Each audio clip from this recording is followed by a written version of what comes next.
Mesdames et messieurs, cher public, je tiens tout d'abord à remercier Kevin Magnier-Méran de m'avoir invité à ce bel événement. Et je tiens aussi à remercier l'Institut François Génie pour avoir contribué à son organisation. Alors, mon intervention porte sur les clauses de performance, mais avant d'aborder les clauses en tant que telles, il faut d'abord s'interroger sur cet objet si particulier qu'est la performance. Et cette notion se retrouve au cœur de l'activité humaine. De manière générale, la performance fait référence aux résultats obtenus par une action en particulier. Il sera question de performance médiocre quand les résultats obtenus sont décevants ou de performance exceptionnelle quand les résultats obtenus dépassent au contraire toutes les espérances. Et d'un point de vue plus psychologique ou individuel, la performance peut d'abord être une source puissante de satisfaction. Atteindre les objectifs fixés conduit à un plaisir tellement intense qu'il conduit l'individu à vouloir reproduire l'expérience. Mais la performance peut aussi être source de frustration quand justement l'individu n'obtient pas les résultats escomptés. D'un point de vue plus collectif, la performance s'inscrit dans la compétitivité des agents.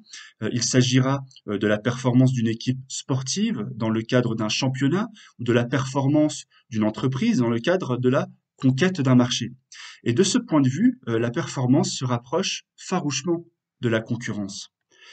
Et les moyens pour stimuler la performance des sujets peuvent d'abord passer par des incitations indirectes, notamment dans les relations économiques. Ce sera par exemple les applaudissements et la bouteille de champagne offerte au meilleur vendeur du mois. Ce sera aussi le siège d'honneur ou le forfait voyage offert au meilleur franchisé de l'année lors de la rencontre annuelle organisée par le franchiseur. Ce sera enfin le trophée de l'athlète qui aura permis au club de remporter un championnat. En fixant de la sorte les projecteurs sur le sujet le plus performant d'un groupe, les autres seront incités à suivre son exemple, l'imiter pour ensuite le dépasser. Et cette incitation qui passe par des procédés psychologiques n'est pas à négliger et peut parfois suffire pour atteindre le résultat poursuivi. Mais ces derniers doivent, dans un certain nombre de cas, être complétés par des procédés plus contractuels, et ce pour deux raisons. Prévoir les objectifs, les moyens à mettre en œuvre, etc. Et gérer le risque d'inexécution, imputable ou pas, au comportement du débiteur. Ce qui renvoie à la performance contractuelle, donc. Par performance contractuelle, il faut entendre la performance organisée par contrat. Les clauses portant sur ce but très particulier sont en réalité assez nombreuses et variées. Elles se retrouvent d'abord dans à peu près tous les types de contrats. Contrat de travail, où la rémunération fixe du salarié sera accompagnée d'une part variable en fonction des résultats obtenus par le salarié. Dans les conventions sociétaires aussi, où les résultats de la société pourront être valorisés dans le cadre de cessions futures, et dans les relations de distribution, enfin, pour lesquelles ces clauses favoriseront l'acte d'achat et ou de vente. Ces clauses sont donc diverses et variées, mais compte tenu du temps imparti, et si je souhaite être performant pour coller au thème, il va falloir faire des choix. Je me concentrerai donc sur les seules relations de distribution, et en la matière, il y a les clauses de performance à l'achat et les clauses de performance à la vente. Mais là encore, il va falloir que je fasse un choix pour rester dans le temps imparti, et je ne traiterai donc que de la performance à l'achat. Et ces clauses de performance à l'achat se rencontrent lorsque la distribution est organisée par le fournisseur. Dans ce modèle, le fournisseur va chercher à rentabiliser son partenariat avec les revendeurs en incitant ces derniers à acheter ses produits. En matière d'achat, donc, la performance peut être plus ou moins coercitive. Et donc, à côté de la performance exigée, se trouve parallèlement ou de manière combinée la performance encouragée. Et ce sera là les deux temps forts de mon intervention, en commençant par la performance exigée.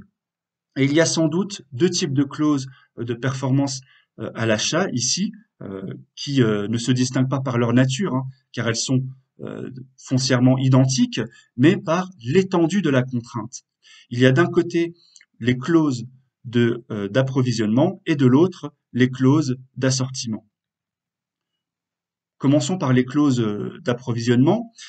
Alors, ce sont celles qui imposent au partenaire d'acheter les produits désignés par le fournisseur auprès de lui ou auprès d'une autre personne qu'il aura désignée, et ce pendant une certaine durée. Ces clauses imposent donc une obligation positive de la part de l'acheteur, laquelle peut être soit de moyens, soit de résultats. Et elles accompagnent bien souvent une clause d'exclusivité ou peuvent être qualifiées comme telles en dehors de toute stipulation expresse si le taux d'achat imposé est particulièrement élevé. Il s'agit de ce fait de clauses généralement sensibles en droit de la concurrence, et donc le rédacteur d'acte doit avoir sous la main, le cas échéant, plusieurs documents d'origine légale. Tout d'abord, les différents règlements d'exemption catégoriels en matière de restriction verticale, ainsi que leurs lignes directrices. À ce titre, une clause d'approvisionnement pourrait être qualifiée d'obligation de non-concurrence au sens du droit de l'Union européenne, en ce qu'indirectement, elle interdit à l'acheteur de se fournir chez un concurrent. Se pose ainsi la question de leur durée qui ne devra pas excéder 5 ans généralement. Autre document légal à avoir sous la main, c'est l'article L330-1 du Code de commerce, si le droit français est applicable. Et dans ce cas-là, la clause devrait être limitée à 10 ans au risque d'être annulée ou réduite. Et enfin, à ne pas négliger, l'ancien article L442-6 grand 2 petit e du Code de commerce, qui limite cette clause à 2 ans quand, d'une part, la surface commerciale du revendeur est inférieure à 300 mètres carrés, et d'autre part, quand les parties ne sont pas liées par un contrat de licence de marque ou de savoir-faire. Alors certes, l'incrimination a été abrogée par l'ordonnance du 24 avril 2019, mais le rapport transmis au président de la République souligne bien que cette pratique pourrait être sanctionnée sur le fondement du déséquilibre significatif. Donc attention à cette incrimination fantôme. Alors, la performance ne sera pas étudiée ici sous l'angle de l'exclusivité contractuelle, même si celle-ci participe à l'accomplissement des objectifs fixés par les parties et donc à la performance contractuelle. Je renvoie sur l'exclusivité à la contribution de mon excellent collègue Nicolas Erezeo. Ce n'est donc pas l'exclusivité de l'approvisionnement qui sera envisagée, mais l'objectif d'approvisionnement en tant que tel. Et la clause d'approvisionnement porte plusieurs dénominations. On parle de clause de minima et de clause de quota. Et les deux imposent au revendeur de s'approvisionner à hauteur d'un certain seuil auprès du fournisseur ou de la personne qui aura été désignée par celui-ci. La différence réside plutôt en théorie dans le mode de calcul, même si dans les actes consultés, les opérateurs emploient l'une et l'autre des dénominations de manière indifférente, mais en théorie, elles se distinguent par leur mode de calcul. Le calcul s'effectue en volume d'achat pour la clause de minima, tel produit du fournisseur par exemple, et en pourcentage d'achat, voire de chiffre d'affaires, pour la clause de quota.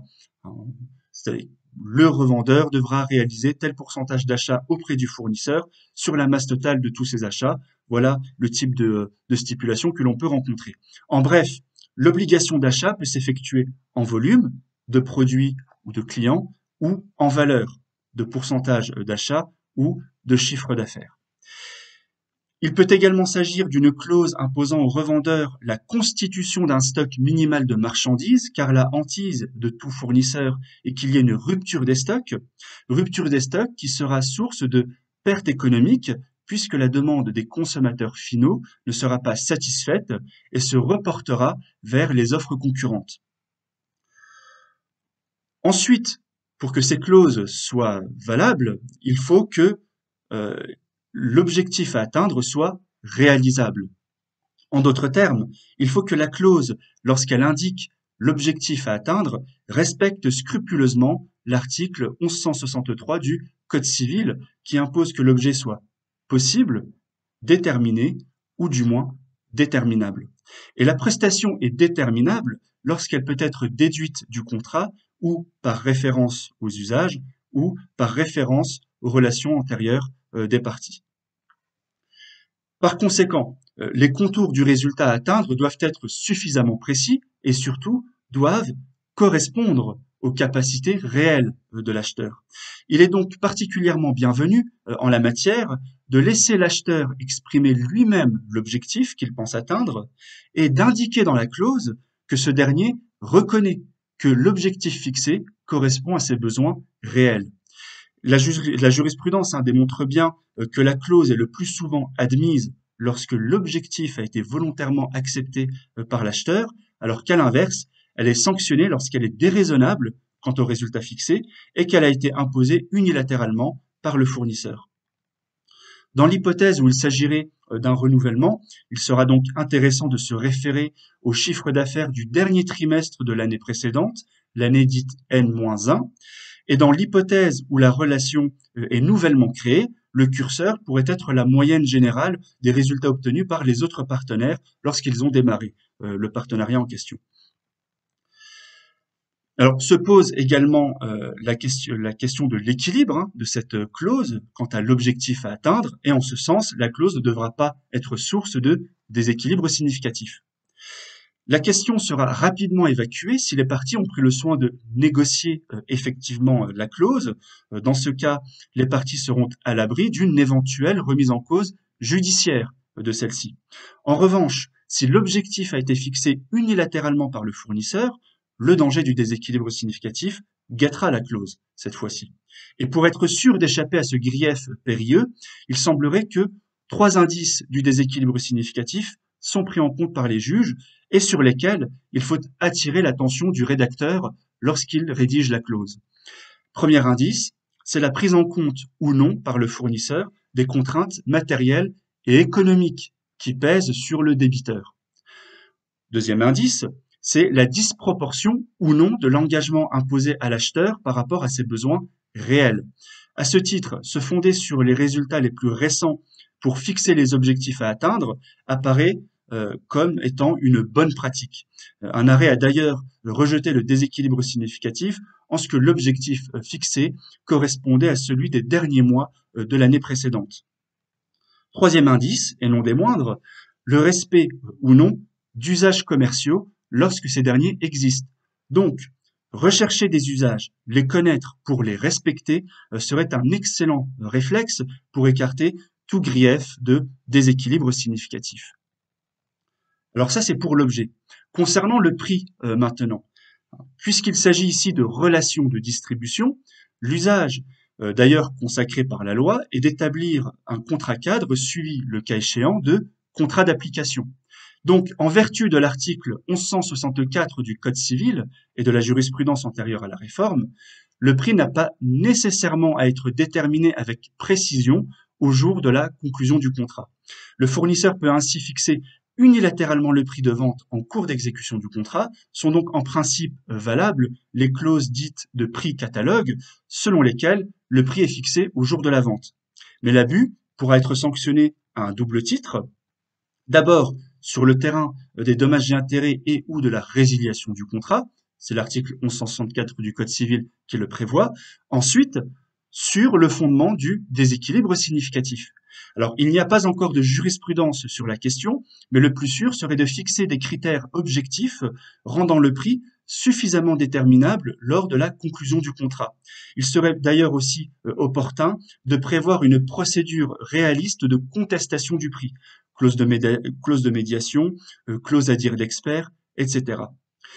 Il faut enfin noter que dans certains contrats de distribution, la procédure de détermination du prix fait l'objet d'une réglementation précise, inscrite aux articles L441-1 et suivants du Code de commerce, que le rédacteur d'acte doit également avoir sous la main lorsqu'il rédige le contrat. Alors ça, c'est pour la validité de la clause. Concernant maintenant l'intensité de la clause, alors elle pourrait être constitutive soit d'une obligation de moyens, soit d'une obligation de résultat. Il est donc important pour le rédacteur d'acte d'être particulièrement vigilant sur les mots et le mode de conjugaison employé. Des expressions du style, je cite, le distributeur fera tous ses efforts pour, indiquera une obligation de moyens. Alors que l'usage strict de l'impératif, je cite, le cafetier devra acheter tant d'hectolitres de bière par an au brasseur imposera une obligation de résultat. La rédaction de la clause est sur ce point d'autant plus importante que le doute risque de profiter au débiteur et donc que l'obligation soit qualifiée de moyen.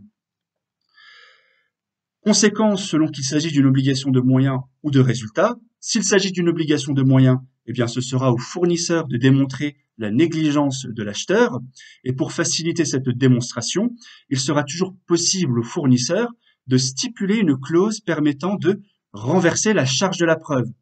Mais cela transformerait l'obligation de moyen standard qui pèse sur l'acheteur en une présomption de faute.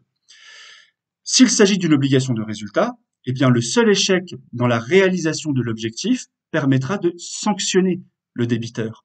Et sur ce point, il faut noter que la clause d'engagement d'achat minimal a été qualifiée par certains juges du fond de promesse d'achat et donc d'obligation de résultat à la charge du débiteur. Dans tous les cas, qu'il s'agisse d'une obligation de moyen ou d'une obligation de résultat, le fournisseur devra toujours prendre garde à ne pas imposer des objectifs déraisonnables ou irréalisables pour l'acheteur. Et enfin, la clause d'approvisionnement doit prévoir des sanctions contractuelles en cas d'échec dans l'atteinte des objectifs afin de mieux gérer en amont les risques d'inexécution de l'acheteur. Il pourra s'agir d'une clause pénale et ou d'une clause résolutoire. Le professeur Nicolas Ronchevski nous parlera sans doute de ces clauses. Je ne vais donc pas m'y attarder, mais une précision toutefois, il faut faire attention aux griefs tenant à la rupture brutale si les parties entretiennent une relation commerciale établie. Surtout si une clause de dispense de mise en demeure aura par ailleurs été stipulée. À ce titre, il faut préciser que le défaut de l'acheteur dans l'atteinte des résultats n'est pas en soi constitutif d'une faute suffisamment grave au sens de l'article L442-1-2 du Code de commerce, permettant au fournisseur de rompre immédiatement la relation, c'est-à-dire sans un délai de préavis suffisant. Voilà pour les clauses d'approvisionnement, mais il existe également les clauses d'assortiment, qui ne se distinguent pas des clauses d'approvisionnement quant à leur nature, mais plutôt quant à leur étendue. Et comme leur nom l'indique, il s'agit des clauses qui imposent aux contractants d'acheter tout un ensemble de produits ou de services offerts par le fournisseur. Il peut s'agir de toute une gamme de produits ou d'assortir les produits notoires de la marque avec des produits nouveaux dont le fournisseur souhaite réaliser la promotion. Il s'agit là aussi d'une clause sensible du droit de la concurrence qui est contrôlée tant sur le fondement du droit des pratiques restrictives de concurrence que sur celui des pratiques anticoncurrentielles, surtout lorsqu'elle empêche la concurrence intermarque. Et il faut prendre garde à ce que l'assortiment soit intégralement voulu par l'acheteur. Sinon, il pourra s'agir dans le pire des cas d'un contrat forcé. Et deux pratiques doivent être mentionnées. Ici, celle du couplage pur et celle du couplage mixte. Le couplage, qui est appelé encore vente liée ou vente jumelée, qui connaît donc la forme pure, le couplage pur, et la forme atténuée, le couplage mixte. Le couplage pur consiste à subordonner la vente d'un produit, le produit liant, à celle d'un autre produit, le produit lié. Et cette pratique est expressément citée par l'article L420-2 du Code de commerce et peut être constitutive soit d'un abus de position dominante, soit d'un abus de dépendance économique. Et elle peut également tomber sous le coup des ententes. Mais elle peut aussi être source de déséquilibres significatifs, comme le rappelle la Commission d'examen des pratiques commerciales. Il y a en la matière le couplage en matière de vente, mais aussi en matière de prestation de services. En matière de vente, certains arrêts permettent de mieux en saisir la portée. Et dans une affaire en particulier, les juges ont eu à analyser une clause par laquelle les services rendus par une plateforme numérique de santé à des opticiens étaient conditionnés par l'achat de leur part de 36 montures de lunettes. Mais cette pratique n'a pas été considérée comme étant source de déséquilibre significatif pour plusieurs raisons. Premièrement, les prix correspondaient à ceux qui sont pratiqué sur le marché. Deuxièmement, le stock correspondant à l'obligation d'achat, autrement dit sur les 36 montures de lunettes, était faible par rapport au stock total d'un opticien, lequel est évalué généralement à 1000 montures. Troisièmement, cette obligation était relativement faible et se justifiait par une politique de remboursement intégral des assurés, pour ici attirer une clientèle qui n'irait pas s'équiper en lunettes chez les opticiens sans l'existence de cette offre. Cette offre était donc source d'accroissement de clientèle pour les opticiens. Et quatrièmement, aucune exigence quant à la revente des montures n'a été formulée par la plateforme, de sorte que les opticiens restaient maîtres de la commercialisation de l'ensemble de leurs produits. Et les éléments dégagés par cet arrêt pourraient servir de guide à la rédaction d'actes similaires, où l'on voit qu'elles pourraient être licites en réalité. Mais le couplage pur existe aussi en matière de prestation de services, et ce qui est original est que cette pratique n'est pas forcément le fait du fournisseur, mais parfois du distributeur, et plus particulièrement dans le secteur de la grande distribution. Par exemple, certaines centrales peuvent être tentées de subordonner le référencement d'un produit ou d'un fournisseur à la conclusion d'un contrat de prestation de service, alors qu'un tel service est distinct des opérations d'achat et de vente que permet de réaliser le référencement. Et comme le dit la commission d'examen des pratiques commerciales, une telle pratique risque d'être qualifiée d'anticoncurrentielle ou pourrait conduire à un déséquilibre significatif. Pourquoi ? Parce que cette pratique prive le fournisseur de l'opportunité d'obtenir des services de même nature proposés par d'autres prestataires. Et elle peut d'ailleurs, cette pratique, être aggravée par le fait que le distributeur s'arroge le droit d'interrompre immédiatement et sans préavis le contrat de prestation de service lorsque le fournisseur n'est plus référencé. Alors, cette circonstance aggrave le déséquilibre significatif initial et selon la commission d'examen des pratiques commerciales, pourrait aussi tomber sous le coup de la rupture brutale d'une relation commerciale établie. Donc, pour plus de sécurité, il vaut mieux, de manière générale, opter pour le couplage mixte. Le couplage mixte qui consiste pour le fournisseur à laisser le choix à son co-contractant d'être lié aux deux contrats ou non. Dans le cas, par exemple, de la vente liée, cela revient à accorder au client le choix entre deux formules.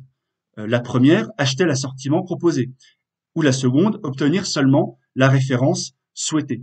Et dans un tel cas, la pratique est tout à fait licite, puisqu'elle ne conduit absolument pas à conclure un contrat forcé ici. Elle ne mène pas vers la conclusion de ce contrat forcé. Mais se pose quand même une question.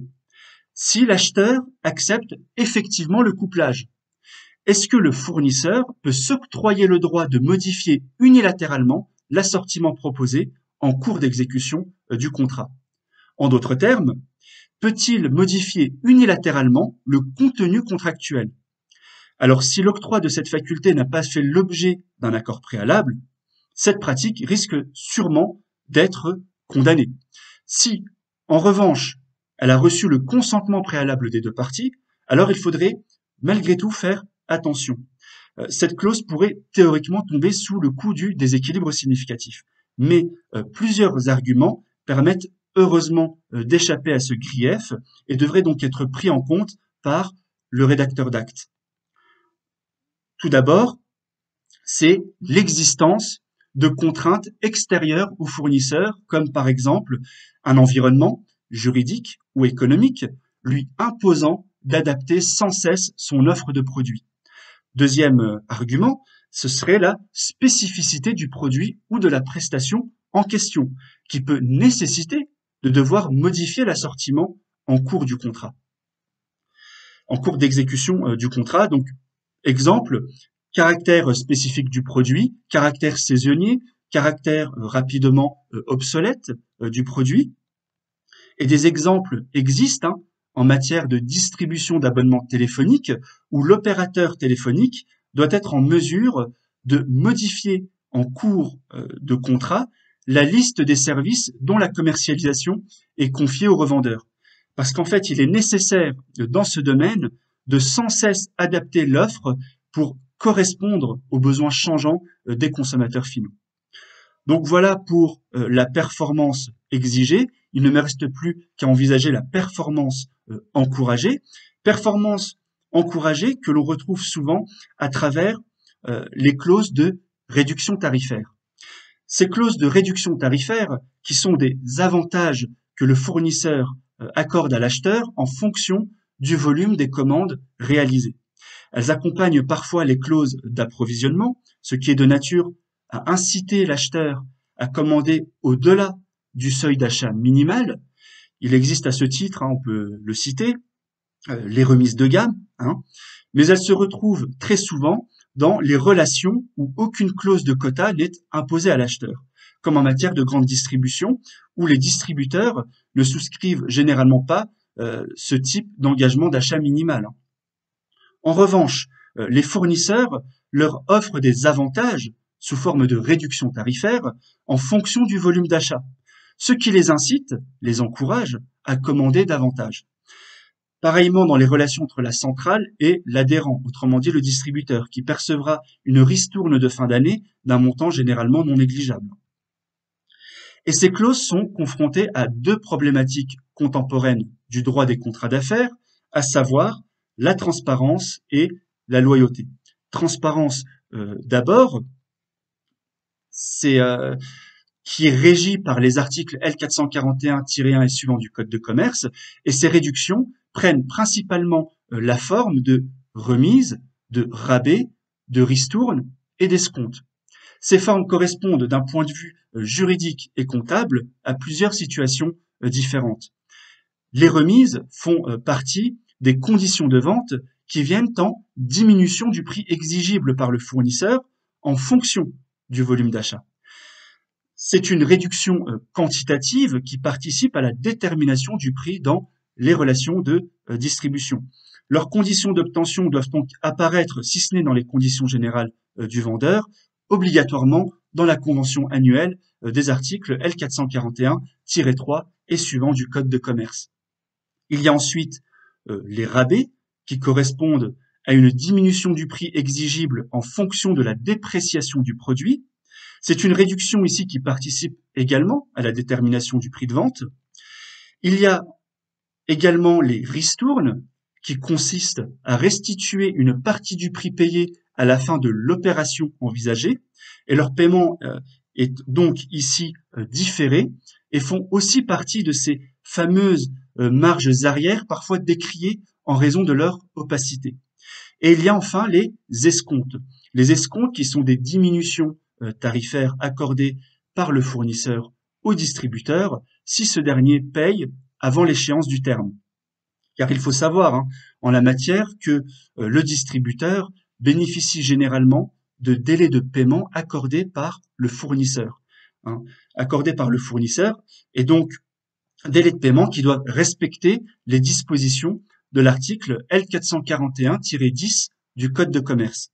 Il s'agit d'une facilité de trésorerie accordée à l'acheteur, un crédit inter-entreprise, autrement dit une obligation à terme stipulée dans l'intérêt exclusif du distributeur. Et cette pratique courante est toutefois de nature à obérer parfois lourdement la trésorerie des fournisseurs. Et donc, pour inciter l'acheteur à renoncer au terme, le fournisseur lui accordera une réduction de prix, un escompte, donc, s'il paye avant la date prévue. Et ces avantages tarifaires posent de passionnantes questions en matière de facturologie, pour reprendre l'expression de Marc Mousseron. En ce sens, le rédacteur d'acte ne doit pas négliger la facture, car rédiger une facture, c'est rédiger un acte juridique d'une extrême importance.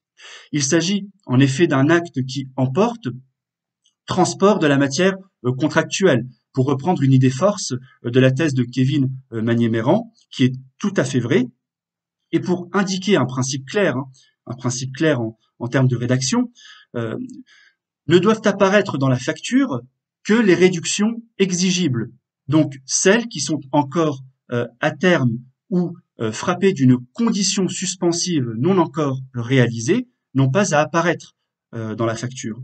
Une exception existe toutefois pour les conditions d'acquisition des escomptes qui devraient être indiquées sur la facture telles qu'elles apparaissent sur les conditions générales de vente, parce qu'elles permettent justement de payer le prix avant le terme. Ça, c'est pour la transparence. Se pose également la question de la loyauté. La loyauté dans le cadre de ces clauses de réduction tarifaire et plus particulièrement ici de l'équilibre de ces stipulations. Et elles doivent respecter ici une exigence d'équilibre qui est ici consacrée par deux dispositions qui doivent donc être sous le radar du rédacteur, celle qui sanctionne d'abord le déséquilibre significatif, à savoir l'article L442-1, grand 1, petit 2 du Code de commerce, et ensuite celle qui sanctionne per se, donc en soi, l'obtention d'un avantage rétroactif, à savoir l'article L442-3 petit a du Code de commerce. Et l'étude du contentieux apporte de précieuses indications sur la conduite à tenir dans le cadre de la rédaction de telles clauses. Concernant le déséquilibre significatif, en substance, pour échapper à ce grief, les remises accordées par le fournisseur doivent correspondre à un volume d'achat effectivement réalisé par l'acheteur. En d'autres termes, elles doivent avoir une contrepartie.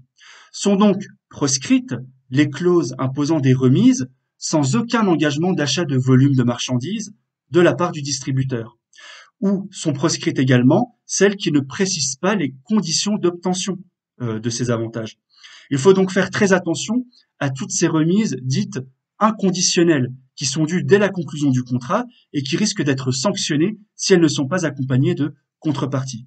Et de manière générale, les remises ne peuvent être dues que pour des créances certaines, liquides et exigibles, du moins si l'on veut échapper au déséquilibre significatif.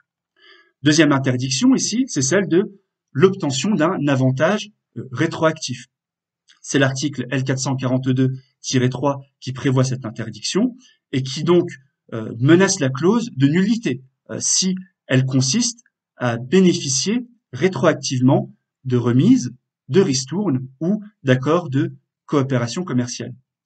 Il s'agit ici de l'ancien article L442-6 grand 2 petit a du Code de commerce, sur le fondement duquel il existe une jurisprudence encore applicable, même sur le fondement de la nouvelle disposition.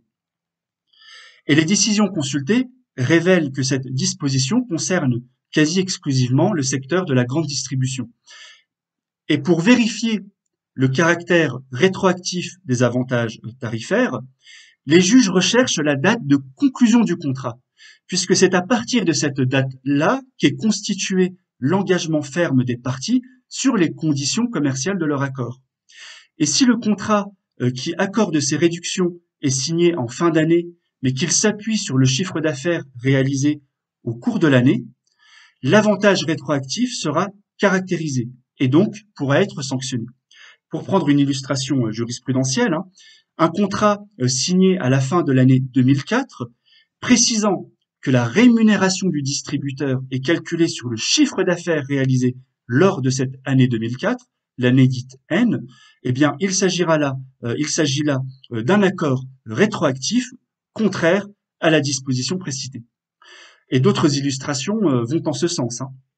En revanche, un contrat qui ne fait que confirmer une lettre d'accord préexistante ne tombe pas sous le coup de cette disposition, puisque le second acte ne constitue qu'une régularisation comptable de l'accord préexistant. Donc, en d'autres termes, pour ne pas tomber sous le coup de cette interdiction, il suffit que l'accord constate pour l'avenir, c'est ça qui est important, pour l'avenir, l'attribution d'avantages tarifaires calculés sur le chiffre d'affaires qui sera réalisé. Donc voilà pour ces clauses de performance à l'achat dans les relations de distribution. Alors pour conclure, une bonne clause de performance est celle qui manie habilement les leviers de la motivation, à savoir la carotte, autrement dit la promesse d'une récompense en cas de réalisation des objectifs, et le bâton, c'est-à-dire la menace d'une sanction en cas de non-réalisation de ces objectifs. Mais il faudra faire attention à ce que la carotte soit suffisamment consistante et que le bâton soit ferme, mais sans être excessivement rigide. Carotte et bâton, donc. C'est donc sur ces mots que je terminerai en vous remerciant de votre attention.